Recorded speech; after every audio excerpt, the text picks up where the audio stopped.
শাহবাগী গণজাগরণ মঞ্চের কুশীলবরা কে কথায়। স্বাধীনতার পর গত ৫৪ বছরের ইতিহাসে দেশে যেসব বিতর্কিত আন্দোলন হয়েছে সেগুলোর মধ্যে শাহবাগের গণজাগরণ মঞ্চ অন্যতম।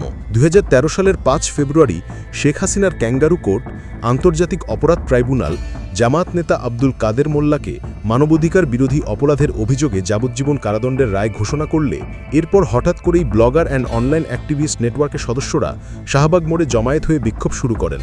এরপর রাষ্ট্রীয় মদতে ফুলিয়ে ফাঁপিয়ে এটিকে বড় করা হয়। এমনকি সরকারি বেসরকারি অনেক প্রতিষ্ঠানকে শাহবাগে যেতে বাধ্য করা হয়। সচেতন মহলের দাবি, আধিপত্যবাদী ভারতের ইশারায় তৎকালীন আওয়ামী সরকারের জুডিশিয়াল কিলিংকে বৈধতা দিতে উদ্দেশ্যমূলকভাবে গড়ে ওঠে শাহবাগের গণজাগরণ মঞ্চ। কিন্তু এক যুগ পর সেই সংগঠনটি আজ সম্পূর্ণ অস্তিত্বহীন।